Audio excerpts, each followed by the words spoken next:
Olá pessoal, sejam todos muito bem-vindos ao canal Alvorada Espiritual. Nós vamos dar continuidade ao estudo do Livro dos Espíritos, hoje o capítulo 3.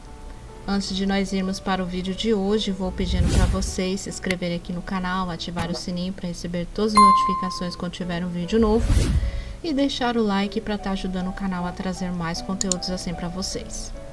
Capítulo 3. Retorno da vida corpórea à vida espiritual.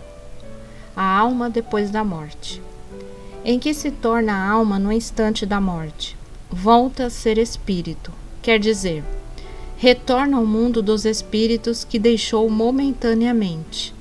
A alma depois da morte conserva a sua individualidade?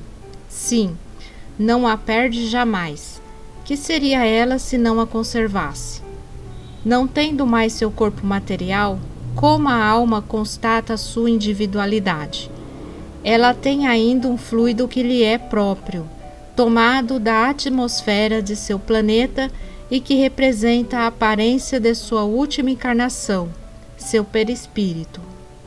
A alma nada leva consigo deste mundo, nada mais do que a lembrança e o desejo de ir para um mundo melhor. Essa lembrança é cheia de doçura ou de amargura, segundo o emprego que fez da vida. Quanto mais pura, mais compreende a futilidade do que deixa sobre a terra.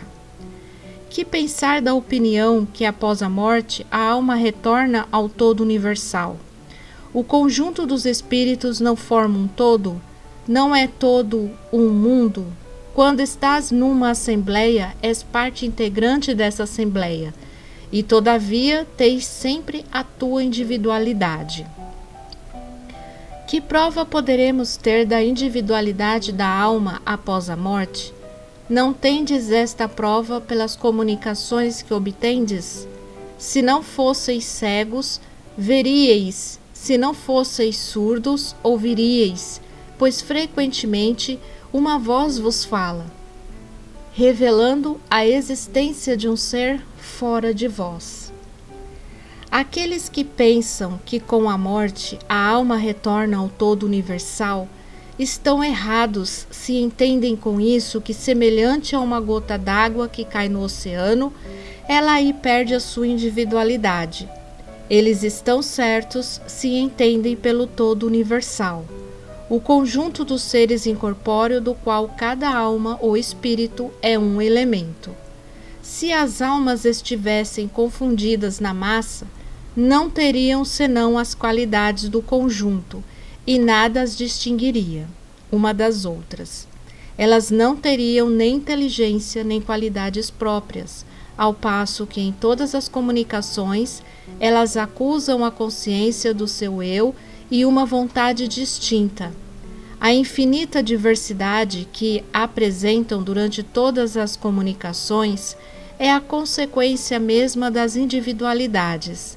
Se não houvesse após a morte, senão isto que chamam o grande todo, absorvendo todas as individualidades, este todo seria uniforme, e desta maneira, todas as comunicações que se recebesse do mundo invisível seriam idênticas.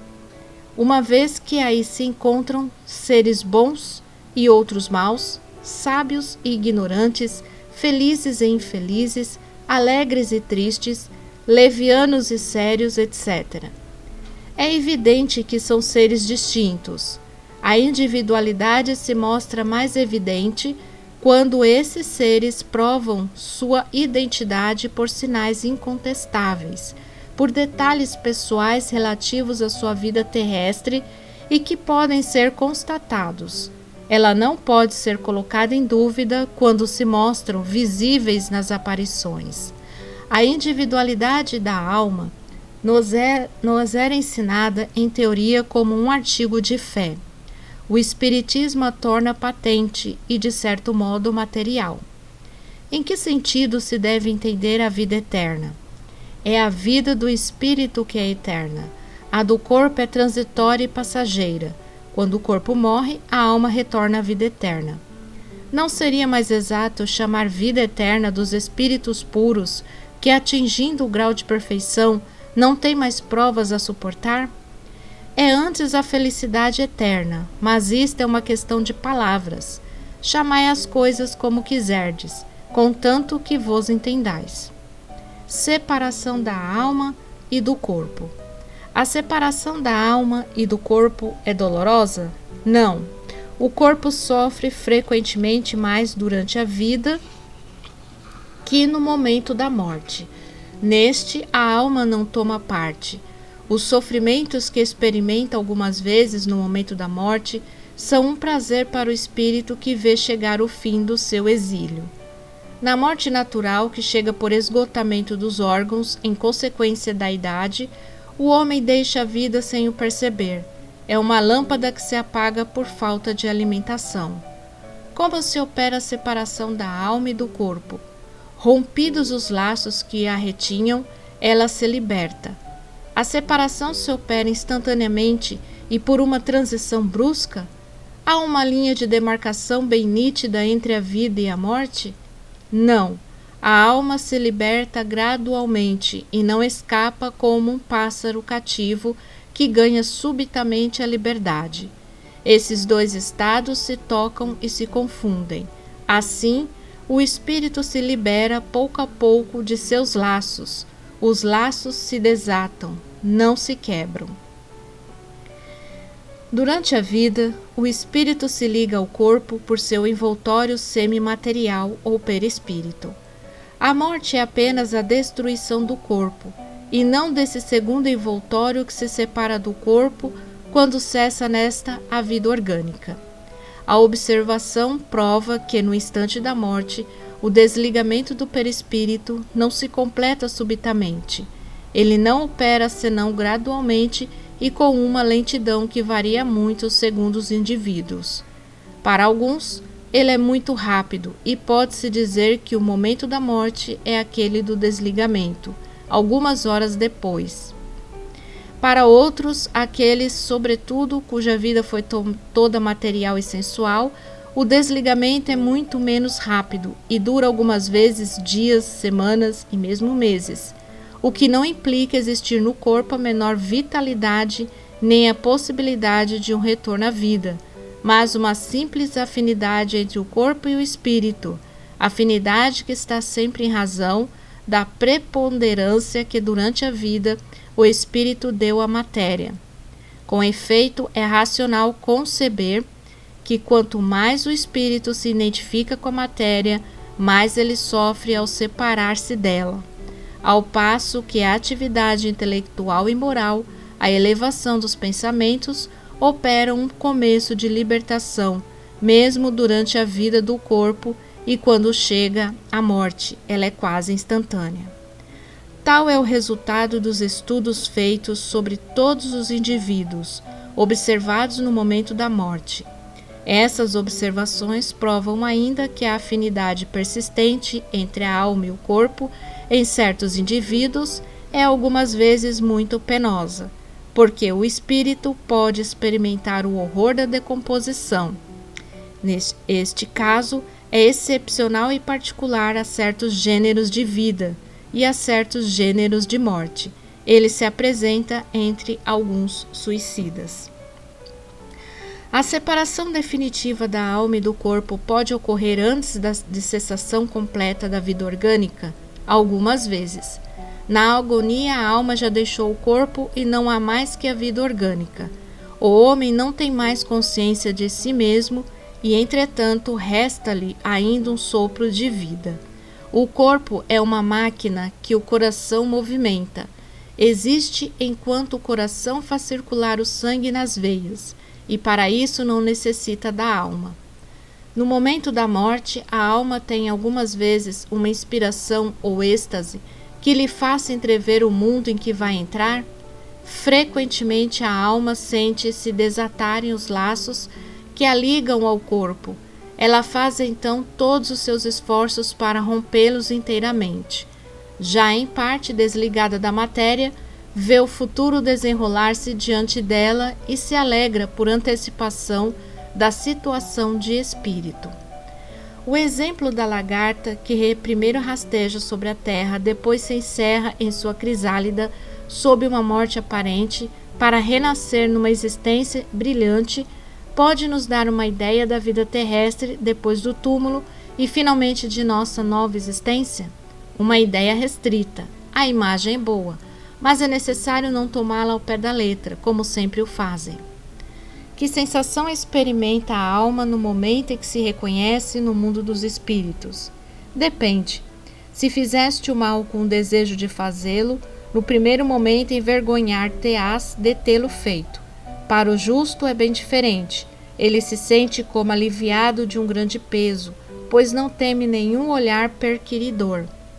O espírito reencontra imediatamente aqueles que ele reconheceu sobre a terra, que morreram antes dele? Sim, segundo a afeição que lhes tinha e a que tinham por ele. Frequentemente, eles o veem receber em sua volta ao mundo dos espíritos e ajudam a libertá-lo das faixas da matéria. Reencontra também a muitos que havia perdido de vista em sua permanência sobre a terra. Vê aqueles que estão na erraticidade, aqueles que estão encarnados e vai visitá-los. Na morte violenta e acidental, quando os órgãos não estão ainda enfraquecidos pela idade ou pelas doenças, a separação da alma e a cessação da vida ocorrem simultaneamente? Geralmente é assim, mas em todos os casos o instante que os separa é muito curto. Após a decapitação, por exemplo, o homem conserva por alguns instantes a consciência dele mesmo. Frequentemente ele a conserva por alguns minutos, até que a vida orgânica esteja completamente extinta. Mas muitas vezes também a expectativa da morte lhe faz perder esta consciência antes do instante do suplício. Trata-se aqui da consciência que o supliciado pode ter de si mesmo, como homem e por intermédio dos órgãos e não como espírito. Se não perdeu esta consciência antes do suplício, pode conservá-la por alguns instantes, que são de breve duração e que cessa necessariamente com a vida orgânica do cérebro. O que não quer dizer que o perispírito esteja inteiramente desligado do corpo. Ao contrário, em todos os casos de morte violenta, quando ela não resulta da extinção gradual das forças vitais, os laços que prendem o corpo ao perispírito são mais tenazes e o desligamento completo é mais lento. Perturbação espiritual. A alma, deixando o corpo, tem imediata consciência de si mesma? Consciência imediata não é bem o termo. Ela passa algum tempo em estado de perturbação. Todos os espíritos experimentam no mesmo grau e durante o mesmo tempo a perturbação que se segue à separação da alma e do corpo? Não. Isso depende da elevação de cada um. Aquele que já está purificado reconhece-se quase imediatamente, visto que já se libertou da matéria durante a vida física, enquanto que o homem carnal, aquele cuja consciência não é pura, conserva por tempo mais longo a impressão dessa matéria. O conhecimento do espiritismo exerce influência sobre a duração mais ou menos longa da perturbação? Uma influência muito grande, uma vez que o espírito já compreendia antecipadamente a sua situação. Mas a prática do bem e a pureza da consciência são os que exercem maior influência. No momento da morte, tudo a princípio é confuso. A alma necessita de algum tempo para se reconhecer. Ela se acha como aturdida e no estado de um homem que, despertando de um sono profundo, procura orientar-se sobre sua situação. A lucidez das ideias e a memória do passado lhe voltam à medida que se apaga a influência da matéria da qual se libertou, e se dissipe a espécie de neblina que obscurece seus pensamentos. A duração da perturbação que se segue à morte do corpo varia muito. Pode ser de algumas horas, de muitos meses e mesmo de muitos anos. É menos longa para aqueles que, desde sua vida terrena, se identificaram com seu estado futuro, porque então compreendem imediatamente a sua posição. Essa perturbação apresenta circunstâncias particulares, seguindo o caráter dos indivíduos e, sobretudo, de acordo com o gênero de morte. Nas mortes violentas por suicídio, suplício, apoplexia, ferimentos, etc., o espírito é surpreendido, espanta-se e não acredita que morreu e sustenta essa ideia com obstinação. Entretanto, vê seu corpo, sabe que esse corpo é seu e não compreende porque está separado dele.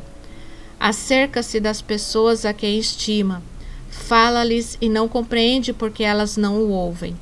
Essa ilusão perdura até a inteira libertação do perispírito, e só então o espírito se reconhece e compreende que não pertence mais ao número dos vivos. Este fenômeno se explica facilmente, surpreendido de improviso pela morte. O espírito fica atordoado com a brusca mudança que nele se operou. Para ele, a morte é ainda sinônimo de destruição, aniquilamento. Ora, como ele pensa, vê e escuta, não se considera morto. Sua ilusão é aumentada pelo fato de ver-se com um corpo de forma semelhante ao precedente, mas cuja natureza etérea ainda não teve tempo de estudar. Ele o crê sólido e compacto como o primeiro, e quando chamam sua atenção para esse ponto, admira-se de não poder apalpá-lo. Esse fenômeno é análogo ao dos sonâmbulos iniciantes que não acreditam dormir. Para eles, o sono é sinônimo de suspensão das faculdades. Ora, como pensam e veem, julgam que não dormem. Certos espíritos apresentam essa particularidade, embora a morte não lhes tenha chegado inesperadamente. Todavia, é sempre mais generalizada naqueles que, apesar de doentes, não pensam em morrer. Vê-se então o singular espetáculo de um espírito assistindo ao próprio funeral, como se for um estranho, e dele falando como de uma coisa que não lhe dissesse respeito até o momento em que compreende a verdade. A perturbação que se segue à morte nada tem de penosa para o homem de bem. É calma e em tudo semelhante à que acompanha um despertar tranquilo. Para os que não têm a consciência pura, ela é cheia de ansiedade e de angústias, que aumentam à medida que ela se reconhece.